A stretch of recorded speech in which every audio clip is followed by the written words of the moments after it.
So welcome to Dunbar Schoolhouse. Dunbar Schoolhouse was built between 23 and 24. The start of the construction process started in 23. It was part of the Paul Lawrence, it's part of the Rosenwald Foundation program. This building's gone through quite a bit of transformation. It was a schoolhouse up until 58. This section originally wasn't here. There was an addition probably the last 5 or 6 years of its existence that was put on just for more space for more kids. From this door to the end here was the original building. So it was the namesake Dunbar. You hear me say Dunbar quite a bit. Is after Paul Lawrence Dunbar, who was a really famous poet that was actually used as a namesake for quite a few Rosenwald schools over the years. Yep. If you take notice, I think we have some pictures, a couple pictures going way back in of the building as it was when we first took it over. It was in pretty bad shape, and it's been quite the labor of love to get it back into to the state it is now. Carmen's my mother. Carmen's my mother. Yes. Yes. So I'm breaking a little sweat, so I know you guys are, so we can slide into the AC. My name is Carmen. I've been working on the schoolhouse for the last 8 years. The schoolhouse, actually, the history of it is kind of twofold with me because I was looking for a space to give our kids a safe place to go and teach them STEM and all that sort of stuff. And at the same time, the building became extinct in the early, I guess it's like 2002 or 4 when it hit the extinct list. So I was working not only a place for the kids to go, but preserving the history. But preserving the history, I knew a lot about it, but it gave me an extra knowledge on it. My parents, this was their elementary school. So I've heard stories galore on what happened here. Mom would say, sometimes the teacher would say, well, you bring a potato and you bring an onion and whatever, and they would make a potluck soup for the kids, sometimes with the teachers. So even though I wanted a space for the kids, it's got a lot of historic meaning to it. I have my mom's elementary certificate in here, their name on the rosters. So it's a lot of history, and they'll tell you that when they went to the school for class, there was no power, there was no heat, there was no air conditioning. And you can imagine it's kind of warm in here now with air conditioning. Can you imagine these students sitting here with absolutely no air? And in the winter, there was no heat other than the little stove over there. I think the door over there would come down on top of the door to circulate the air and a screen in the windows. But these kids had to endure a lot, but they came. My mother-in-law lived a little over a mile away. She was a very thin lady, and she was a small child. But I can imagine her starting school and having to walk a mile on frozen ground to get here. And she said when they get here, the teacher would let them gather around the stove a while to kind of warm up. They had outdoor facilities because, like I said, there was no power, no facilities here. So school for them, it was a lot different. So my father said, you see those lamps? It's dim, but that's what we had to do our homework with at home. With lamp light, and you put on a lamp when the power goes out, and it's very dim, and you just think these kids had to sit around that and write the homework with these lamps. So it's a lot of history here, and so we give you a view of how a classroom would be, but we also give you a view of things of that nature during that time. Like the old washboard, because a lot of people didn't have electronic wash machine. We had the washboard, and they would put it in the tub and do the laundry and hang them out. The class in there, they borrowed a chamber pot. But all those things that kids cannot believe that our parents had to deal with is reality. And I have one thing in here, it's a ice maker. And I'll show it to a teenager like, well, what is it? They go to the refrigerator and hit a button and there's ice. We have the old F&H stamps here that our parents used to save and get an urn or something with it years ago. And so this place also not only teaches a kid, it brings back memories. And when you bring back the memories with the seniors, they'll add a little bit more to it and tell us a few things that we didn't know as well. So it's not just, place for the kids, it's history, and it's showing the kids what the parents had to go through when they came up. I cook stove. I actually cooked on that stove in the first house I lived in. And there's old irons, and I had one of the ladies, in fact, she came from Jersey this time to the opening. My mom was saying that when we had these irons, you always had to have at least two. You put one on, it be heating up, and you use one, and then you trade and get another one. And she said, well, how did you get steam in it? And everybody in the room stopped and looked, But she was learning something. There was no such thing. We would sprinkle them with water and roll it in a bundle and then iron it when it get a little softer. So there's a lot of history and knowledge in here that passes on what our forefathers and our parents did when they came along. So it's just unbelievable history that kids sit around and they just can't believe the things that we tell them about.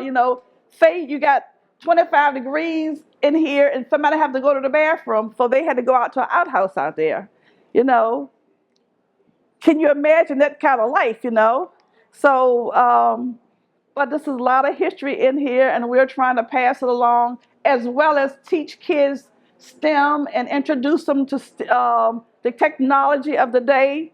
Because I often said, if I just had someone that just showed me a little bit when I came along, that I could be so much further in engineering than I am if I started off at a younger age. So during the summer, I've been taking off on Fridays during July and do STEM with the kids. I want kids from this community to have better jobs when they come up. I want them better than I am.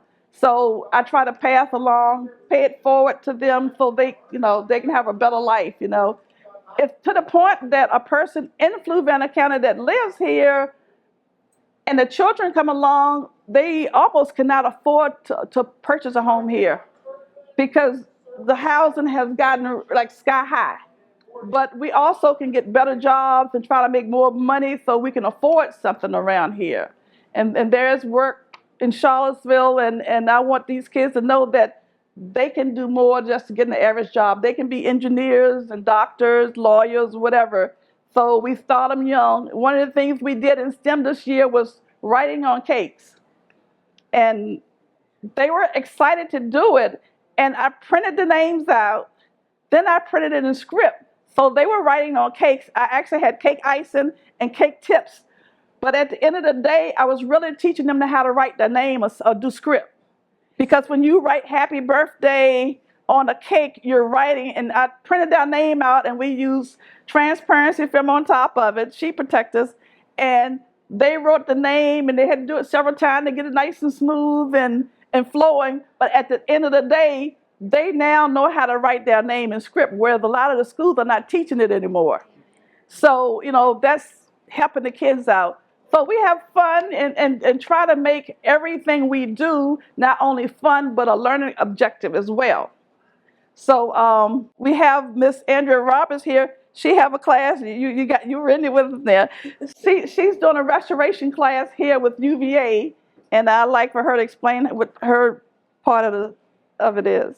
So one of the things that I was excited about was coming to an event that was a couple of years ago now. Yes. And it was the showing of Horace's film. Yep, it was. And then I walked into this room. And you were like, okay, well, this is this, and it's kind of in whatever state it's in. And I just immediately, and I'd only been here maybe a month, had I moved from Texas to here. Right, and yeah. I said, this is the place. This is where I want to do the work. This is where I want to be. And so my students this past semester in a class called Rural Planning, Planning and Preservation Practice, they learned how to develop an archival project, but a participatory archival project in partnership with the descendant community. That is, the people who are actually from this area, and really, they learn directly from you, Right. right? Yes. They learned the significance of the different items here. And what they did with all that information, the oral history interviews with you, the cataloging of the paper items, the designation of certain items as especially precious and needing conservation, is we started our process that we hope to continue over the next few years of actually cataloging this and turning it into both a virtual and in-place library. Mm-hmm. So, and archive. So that's what we've been doing together through my course, is looking at how this actual archive process could be something that involves those children who are interested in STEM. Yes. That involves the elders in the community who want to actually tell their stories along with us developing the online presence. We have what's called a story map that tells the story of the Anderson family that lived on the Anderson Street that way. And then we also have developed the first of many of what we hope to expand, which is a digital library where we have Right. a 3D image of that trunk, for Yeah. example. Yeah. And so those are the projects that they are working on so that people will understand what's here and be drawn here. And then if they're somewhere else in the diaspora of descendants from here, they can go online Right. and see and hear and learn about the importance of this place. My intentions were to have your QR codes up, because we do have QR codes that you can scan, and it'll Yeah. take you to the location of the archives that we've been doing here. So it was like putting everything together today, and that was one of the things I dropped, and I'm sorry I didn't have them out. But we want you to be able to scan them and go to the site and see the things that we've scanned and archived, whatever. Because I was telling them, I said, I guess you wonder why I have all these trunks. And then I opened one up, and it was like the traveler's trunk with the drawers in it and everything. And she said, oh, and they started to snap pictures of it, But everything that we have here, it has a meaning to not only me, but a lot of in the community. This table here, it was a lady up the street. She lived to be 101. And her daughter had put this table on the porch, and the squirrels were eating the legs on. And I said, Peggy, your mom would have a fit if she see her table. She said, well, Carmen, I had to get the hospital bed in there, so I had to put it out here. But I can just imagine homecoming, which we have tomorrow for this community in the New Fork area, but making those pies and rolling that dough on that metal top.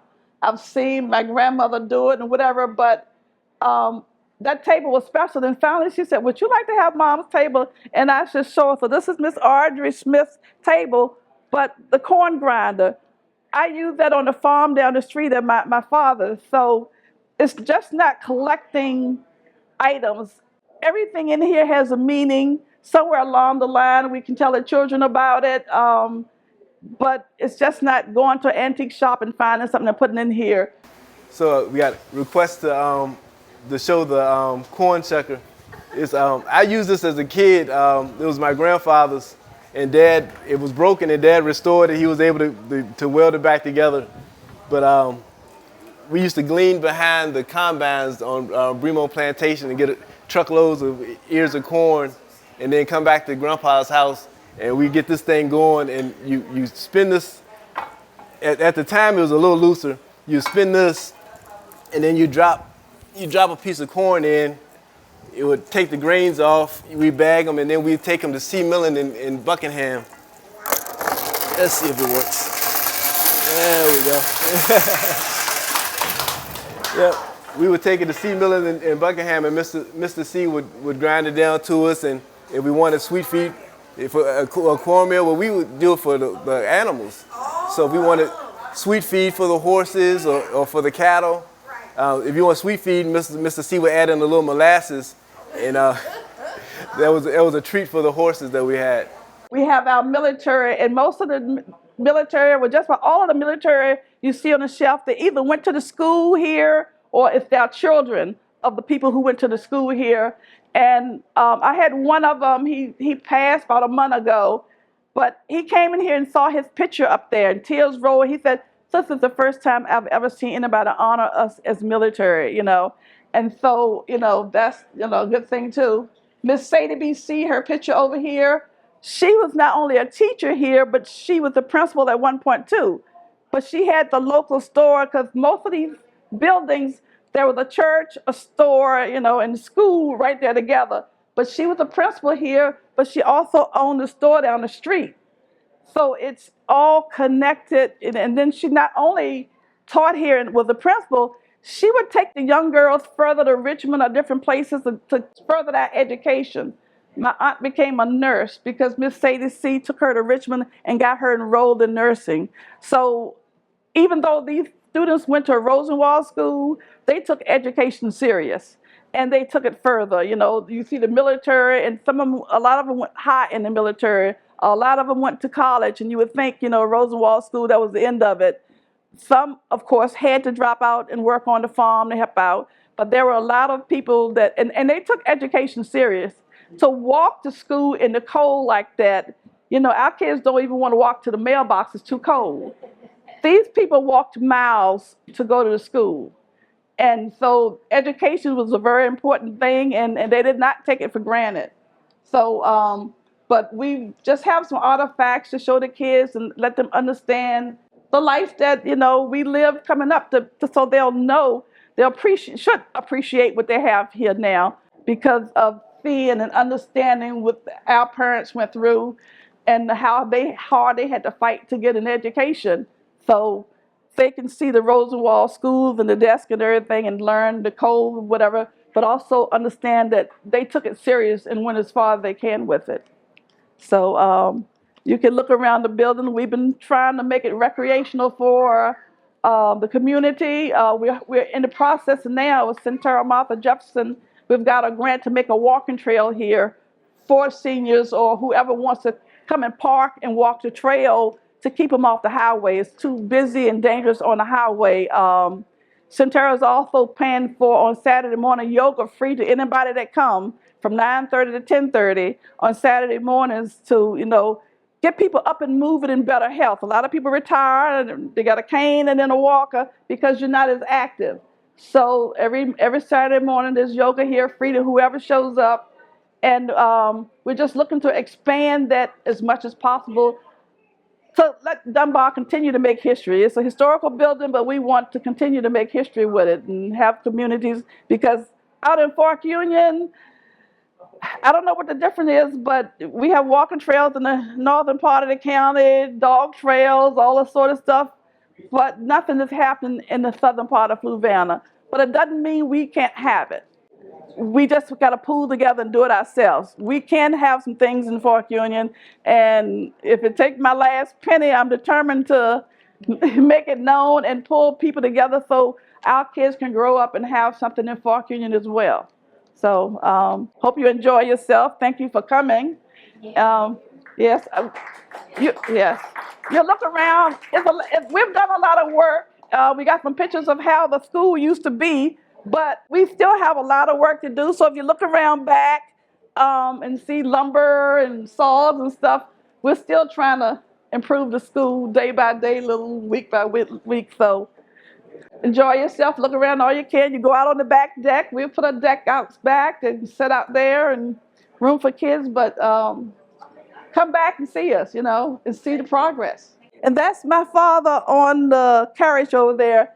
He would give carriage rides, weddings. I've seen him go down 29 on a New Year's Eve doing a wedding with all the fireworks, and I was always nervous, afraid it was to let me know. I didn't hear about engineering until I was out working. Had I known earlier, I could have prepared myself. So I'm trying to pass it on to these kids now. Well, the kids got a chance to explore drones. We had 5 drones here this summer, just not to play with the drones, but to maneuver them and learn because there are real estate jobs where they send people out with drones. You're right. There's a whole lot. Amazon is using drones now. So we're trying to let these kids get a touch of it so they'll qualify for things, So we also had the 3D print.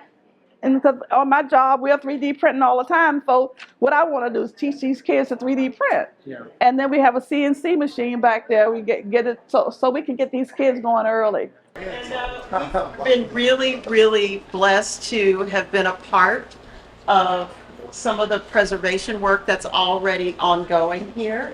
I'm Dr. Andrea Roberts. I'm a professor at the School of Architecture and director of the Center for Cultural Landscapes. And our students this semester spent all of their time in this room. And what they found were so many, not just artifacts, but the story of local families, just by virtue of them learning to catalog some of the funeral programs. And what we found, we then preserved through 3D printing. So, or 3D rather, photos. So we have a 3D library, or some of like that trunk over there.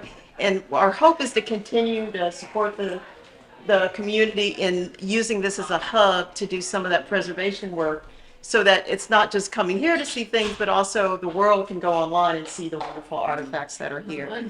So it's great to see everyone here, and this is definitely a place that you want to invest in. If there's a place where you want to know that what's happening here has a great ripple effect, this is a place you want to support. It enriched my students. I'm hoping it'll continue to enrich my students. And I'm just so impressed with what you and your mom made.